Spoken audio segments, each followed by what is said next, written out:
Signing an exclusive buyer's agency agreement. Why do you need one signed? Does it come with anything? And what does it cost you?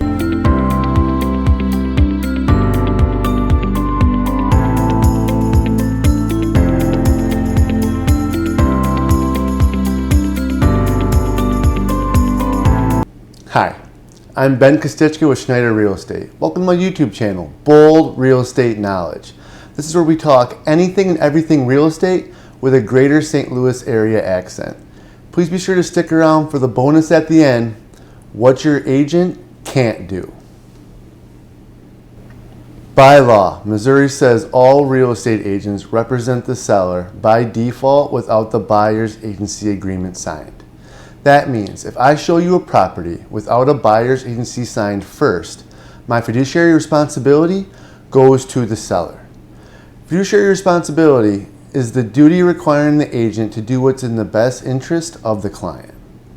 The good news, a signed buyer's agency agreement means the acronym COLD AC applies. COLD AC are legal duties owed to the buyer by the agent. The first C is for confidentiality. An agent must protect the client's confidential information. Your information is confidential forever unless it becomes public information or the agent has to testify in court or at the Realtors Association. The O is for obedience. An agent must follow the instructions given as long as they are legal, moral, and ethical. The L is for loyalty. An agent must do what's in the best interest of the client. The D is for disclosure. An agent must disclose all material facts regarding the transaction. The A is for accountability. Agents are responsible and accountable for their actions and any money, an example earnest money, entrusted with them. The last C is for care. As a licensed agent in Missouri, I will use my knowledge, experience, and expertise to your benefit. As you can see, signing the buyer's agency affords the buyer several protections and assurances. Now down to the nitty-gritty. What does a buyer's agency agreement cost you as the buyer? 99% of the time, the seller pays both sides of the real estate agent fees. Technically, this can be negotiated, but industry standard is sellers pay. The other 1% is the FSBO, for sale by owner.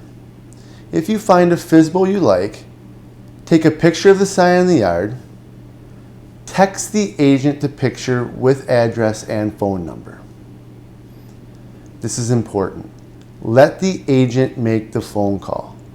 They will talk to the seller, taking their temperature, getting a feel for the situation, and disclosing what's needed, making sure that the seller is willing to cooperate with the buyer's agent. The next steps would be to have an authorized to show signed. This is a document spelling out that the agent has permission to show the property and how or if the FSBO is going to compensate the buyer's agent. In the event the buyers love the home and are wanting to move forward, most of the time, the FSBO has agreed to compensate the buyer's agent since they do much of the work. They work with the title companies, they help get receipts paid, they help in negotiations with inspections and price, things of that nature. The buyer's agent will get the deal to the closing table with a clear title. If the FSBO doesn't agree to compensate, that's where the buyers would be responsible for the real estate agent fee determined on the buyer's agency agreement, which was signed when the pair started working together. Buyer's agent fees can vary depending on the area you're in. If you have any questions on agent fees, please drop a comment below and we'll get you fixed up.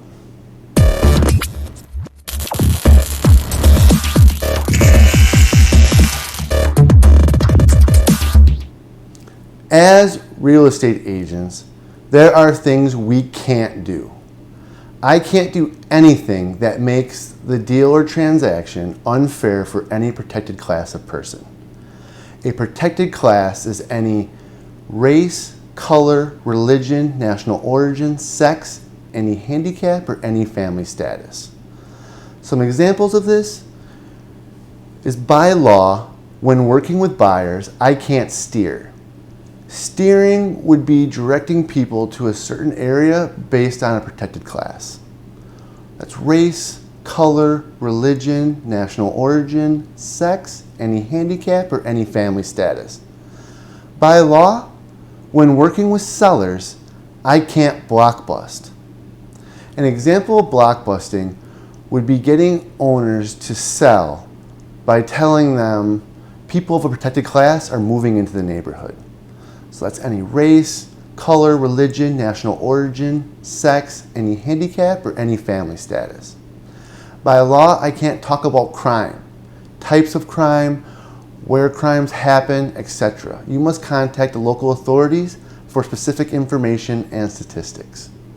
To sum up this bonus section, a good rule of thumb, agents can't be the source of information, but we can be an excellent resource. I really appreciate your time. If you like the content and want more when it's available, please remember to subscribe, click the bell, and give a thumbs up liking the content. Putting integrity before self, this is Ben Kostichka with SCHNEIDER Real Estate.